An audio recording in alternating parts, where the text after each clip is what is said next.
Hello everyone. Wow, it has been a really long time since I made a YouTube video. I'm really sorry about suddenly stopping YouTube without any sort of explanation, but I just started getting really overwhelmed with my small business and trying to upload YouTube videos, plus being a mom of 2 kids and taking care of the house and all of that. It just became too overwhelming, so I had to cut some things off my plate, YouTube being one of them. So I do apologize for that, but now I am back. I am back with a really big update. Unfortunately, not the best news. I wish I could come back and name off a bunch of positive things that have happened since my last video, but unfortunately it has been a rather difficult time for our family, and I'm gonna get into all of that in this YouTube video. I'm just gonna go ahead and get right on into it. If you read the title to this video, then yes, unfortunately, we have accrued credit card debt. Now, my husband and I have not had credit card debt at all in our marriage, and my husband never had a credit card until we were married. So I did have credit card debt years ago when I was a college student, but not exactly the same thing because I only had a $300 limit on my credit card back then. This was with my credit union at the time, and I was really young, like 19 years old. So by credit card debt, I mean like $300 in debt. This is not $300 in debt, unfortunately. And I'm just gonna go ahead and show you guys how much is on the credit card, or how much was charged to the credit card. So $8,594 was our starting balance on our credit card. And let's go ahead and get into what happened and why we needed to use our credit card. If we look at my last 2 vision boards for 2023 and 2024, there's something on here. This is my 2023 vision board. It's a picture of a crawl space that's encapsulated. And if you're not familiar with that term, essentially in the South, we have crawl spaces under our house, kind of like what you would think of as a basement, but it's underneath the house, literally go outside and crawl underneath the house. But our crawl space, when we bought our house 3 years ago, we were not informed of a whole bunch of issues within our crawl space, from mold to our duct system being completely shredded, and like just we had so many issues in our crawl space. And here in the South, if you don't handle that kind of stuff, especially with the mold and with how humid it gets here, you're gonna have some serious problems with the foundation of your house. So this is something that Blake and I have been saving for and slowly trying to take care of, because it's like a $20,000 to $25,000 total job. We were able to, in 2023, we were able to have this crawl space company come in and put a system underneath the ground that's basically going to pump all of the water out of our crawl space, because another thing is that our crawl space floods from where our house is positioned. When it rains really heavily, our crawl space, it fills with water. And so obviously with humidity in the summers, then that leads to terrible mold growth. So we had the crawl space company out, install that French drain, which pushes the water out. So that was one step of the process.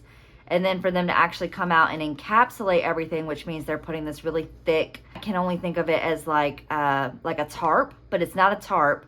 It's a specific type of covering all over the ground and walls of your crawl space to prevent mold from growing back. I will also say that we had the mold treated right after moving in, and the mold was taken care of, because there's a whole other long story about the inspection and the fact that we were lied to when we bought our house. So that's a whole other story for a whole nother day. And I have a lot of resentment with all of that, but I'm not going to get into that in this video. I want to keep it kind of as short as I can. I don't want this to be like a 30-minute long video. We've started that process with the French drain. Then the crawl space company said, okay, you have all of this ductwork, which ductwork is like for your air conditioning unit, and you know, the things that pumps out your air throughout your house. So we have a 2-story home. So half of our duct system is underneath our house and our crawl space. The other half goes through our walls and up to upstairs. Because of the mold, the flooding, and probably all the people that had been in and out of the crawl space over the past however many years prior to us buying the house, because I am fully convinced at this point that the previous owner was well aware of all of these issues and they just chose not to disclose it. I believe that because of all of that, all the duct systems were on the ground basically. So they were no longer attached up top and sitting off the ground. They were all on the ground and smushed and ripped, probably from people going in there, crawling around in the crawl space. You know, when we had the inspectors, they got down in there and was crawling all over the ductwork and smushing it. And essentially, one of our ducts was also disconnected completely from our system. So it was pumping a whole bunch of dirt from our crawl space into our air conditioning unit. So that's kind of like the history of the crawl space and issues that we knew we would need to take care of, but because it's such an expensive process, you're dealing with multiple contractors, you know, because you have to deal with the HVAC company and a crawl space company and, you know, mold specialists. You're dealing with all these different people. It's thousands and thousands and thousands of dollars. So we were trying our best to save as much as we could, but it was really hard to kind of get ahead, especially within the last like year and a half with the cost of everything going up. Our property taxes went up. Every single one of our bills went up. All the food increased, like all the food prices went up. And then my husband did not get a raise. He got a small raise, but not like an appropriate cost of living raise. It's just been hard to save the tens of thousands of dollars that we needed to get this project taken care of like right away. You know, we just couldn't do that at the time when we learned about it, but we did pay for the crawl space company to do the drain. That was about $3,500. We paid for that in cash. We did not have to go into debt. We just used, you know, savings and paid for that because we needed to take care of that flooding to prevent further mold growth. The duct system, that was the next step that we had to get taken care of because the crawl space company said it would be pointless to go in, lay down all of those sheets, all of this, lay it down on the ground, and then have your HVAC company come out and basically rip it all up because they're going to be in there dragging stuff out and pushing stuff in. It's a very small, compact space. And you're talking about like grown men fitting down there and dragging these huge like ducts through the crawl space. It would have torn up any work that they did. So the crawl space company said we have to get the duct work done first. And the lowest quote we got about a year ago, I should say, last summer, was $5,000. And then the highest quote we got was $20,000. Crazy, I know. So, and I got multiple quotes done, by the way. So my husband and I have been saving all throughout since we got those quotes. We were like, we can't take care of this right now. We don't have $5,000 in cash. We'll just have to wait and try to save as much as possible. So I've been doing my savings challenges. If you follow me over on Instagram, then you've seen that. My $5,000 draw savings challenge, I had saved over $2,000 in it since February of this year. My point being that we were trying our best to save as quick as possible, but it did not work out, unfortunately. It didn't work out in time. And explaining this next process on how this happened, looking back, I wish I would have contacted the company that provided us with the low quote, the $5,000 quote, when we had this issue with our HVAC duct that caused basically for us to say, okay, you know what, we're taking care of the duct system now. We're going to put it on a credit card.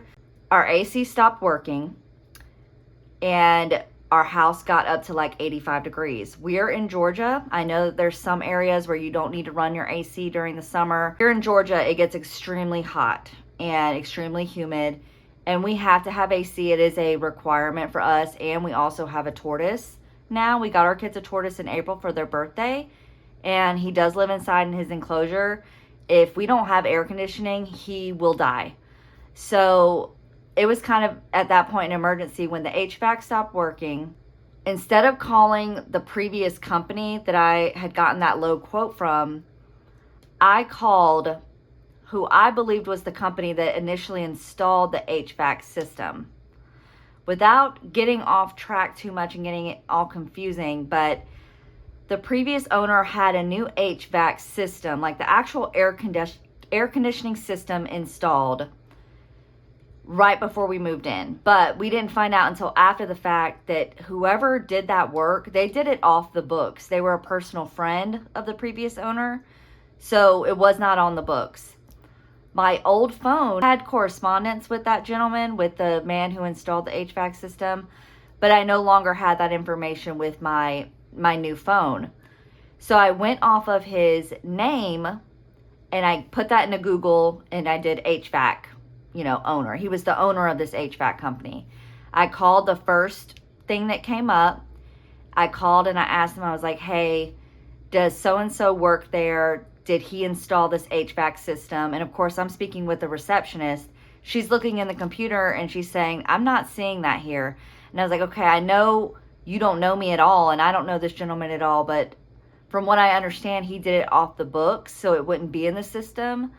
But basically, I need someone to come out here and take a look at my HVAC system like as soon as possible, because we were really worried about our tortoise dying if it got too hot within our house. Like I said, it got up to 85 degrees. So we turned off his heat lamp and basically just watched the temperature gauge in his enclosure to make sure it didn't get too high.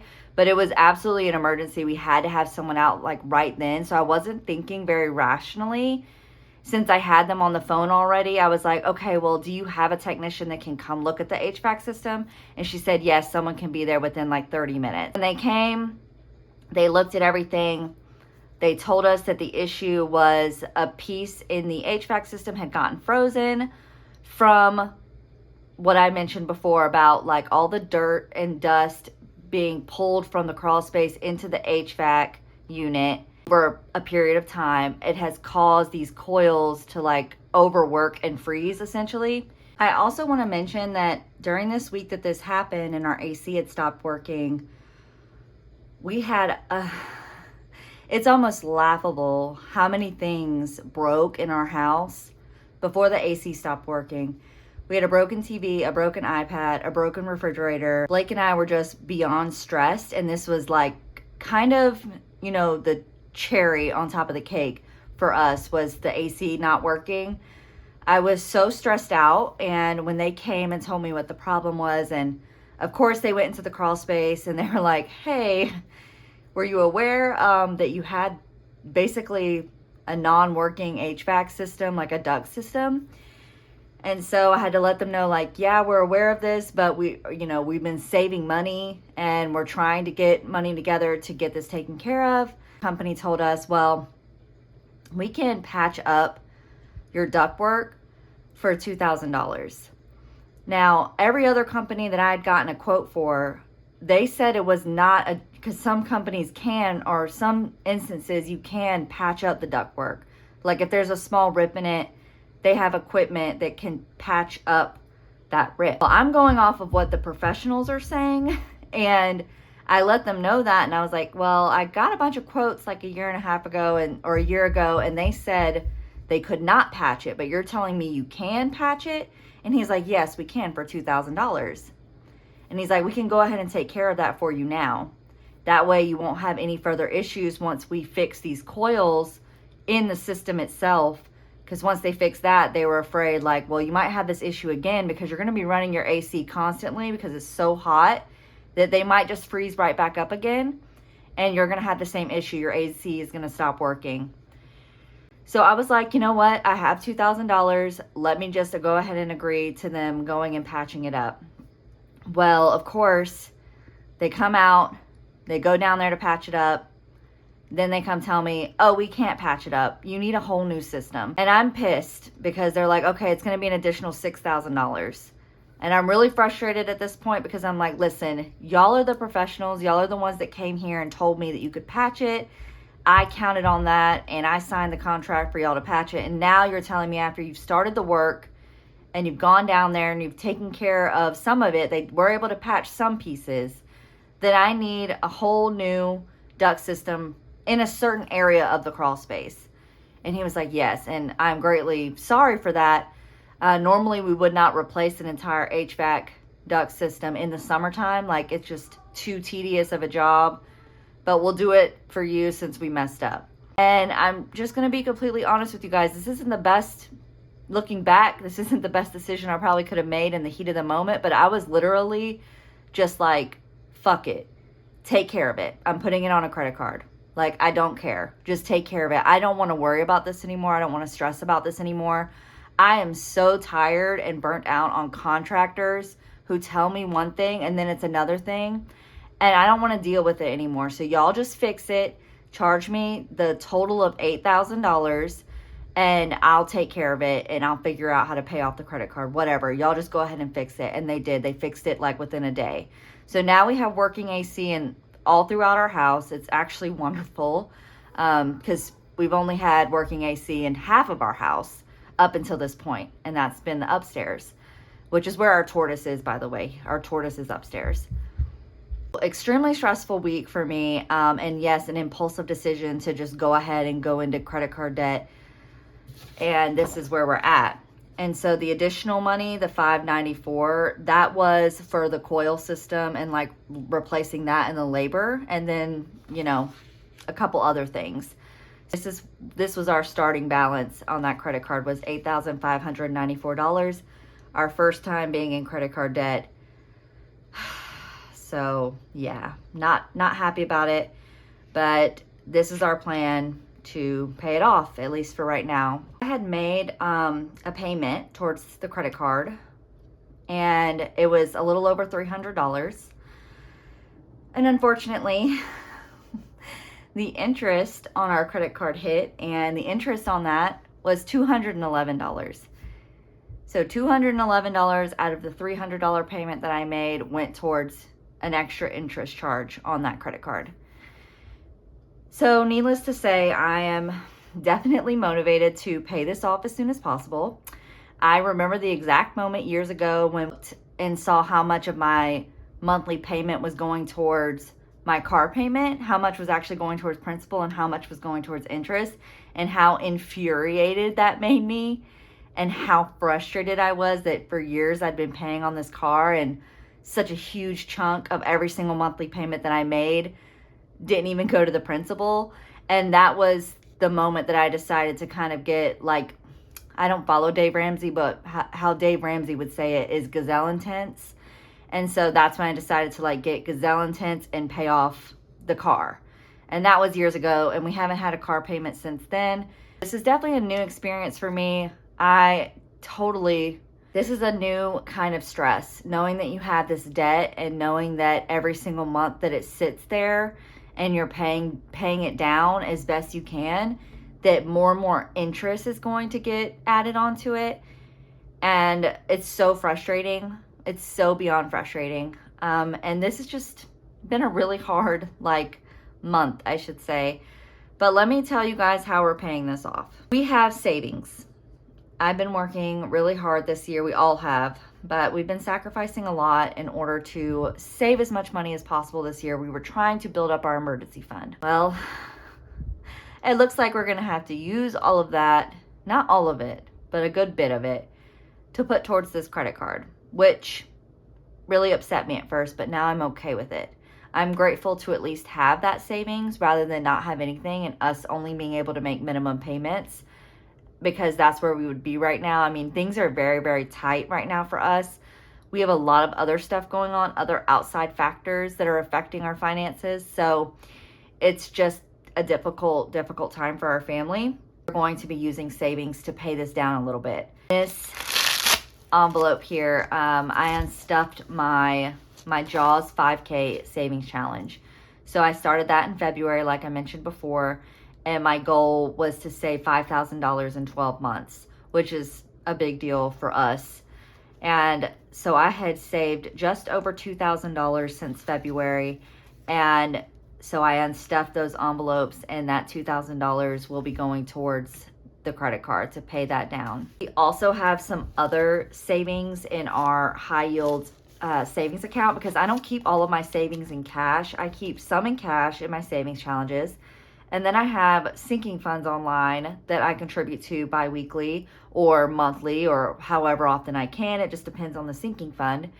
So basically I went through all of my sinking funds and I was like, okay, what can I cut what can I take from, how can I get this balance down? So overall, I think it's about a little over $4,000. Can't remember the exact number. If I can, I'll try to put that here in this video, the exact number of money that we pulled from all of our different savings accounts that we're going to use to pay off part of this credit card, a good chunk of it. We're leaving $1,000 in an emergency fund. You know, I don't feel comfortable with that. You're not supposed to feel comfortable with $1,000, but I'm just going to just cross my fingers and hope that nothing else comes up, nothing else happens, and that once we pay this off, we can just get right back into saving and build that emergency fund back up. It's been so hard ever since. I mean, I'm sure so many people can relate to how hard it's been to build up a savings. Or outside of your control. Certain things are outside of your control. Like, we don't go on lavish vacations. We don't spend hundreds and hundreds of dollars unnecessarily every month from our budget. We have been budgeting since 2016, and we have been sacrificing a lot over the past couple of years and said no to a lot of things in order to build our savings. And so it just feels really, really frustrating and discouraging at times when you feel like you're making all of those sacrifices. You're doing everything that you're told you're supposed to do, and then it kind of feels like you just keep getting knocked back down and not making any progress. That's just how it feels sometimes. But then I have to take a step back and remind myself, like, hey, I did make progress. Yeah, maybe I couldn't come up with $8,500 on the spot, but we do have money that we've been working hard to save. So I'm grateful we at least have that. Had we not been working hard to save that money, we wouldn't have anything to put towards this credit card. Because right now it very much feels like a paycheck to paycheck situation for so many other situations that are worse than ours. But I know that, like, right now I'm really struggling mentally and emotionally, just because I feel like the past year has just been so up and down. I feel really, really excited about the progress I'm making, and then something big will happen and it feels like I'm just having to take like 10 steps back. So I'm sorry to go off track there for a minute, but going from those savings accounts, we are pausing Christmas savings right now. We are at $600 saved. If we have to, we're going to do a very, very, very frugal Christmas this year. Blake and I have already discussed it. If we can't contribute anything else to our Christmas sinking fund, it'll just be a very, very low budget Christmas, which we have done in the past, and we can do it again if we have to. Some other sinking funds I just either completely eliminated or I cut them back as much as I could, because you don't want to completely eliminate all of your savings, because then I'm really going to put myself in an even worse position. Like, for example, I have $1,300 saved in my taxes sinking fund for this year. Like, I set aside money from my small business into a taxes sinking fund. So I'm like, okay, could I use that now and then just try to save between now and December, or now until tax season, which is April, and try to save that money back up and use that $1,200 now to pay off this credit card? And ultimately, I decided that I am not willing to sacrifice that, because that would just put a lot of stress on me if this year doesn't get any better. What if this year doesn't get better and I'm not able to save that money back up? Then I'm really going to be in a bad situation come tax time next year and have to put, if I owe taxes on that on a credit card. Now, one positive that did come from all of this, because I run a small business from my home, I am able to write this off on my taxes.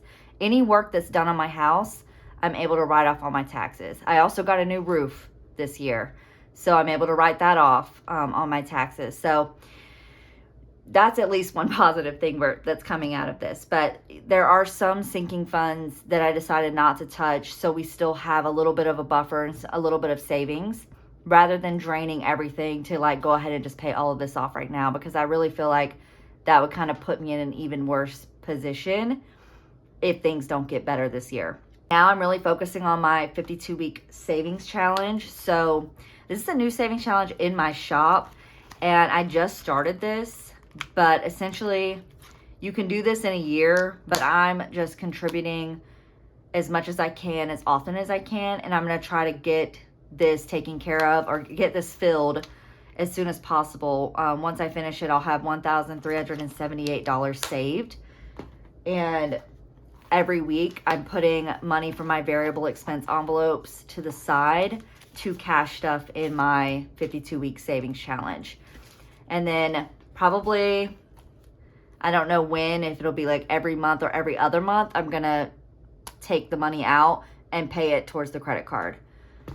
Fortunately, my husband did get extra holiday pay day, this paycheck.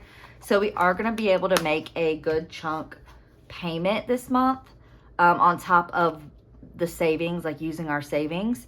We'll be able to make a good payment. And so follow along. I will be sharing like our updates with paying this off. And going back to our vision board, now I can check off the duct system. That's taken care of. As far as the encapsulation goes, that's something I'm gonna have to deal with next year.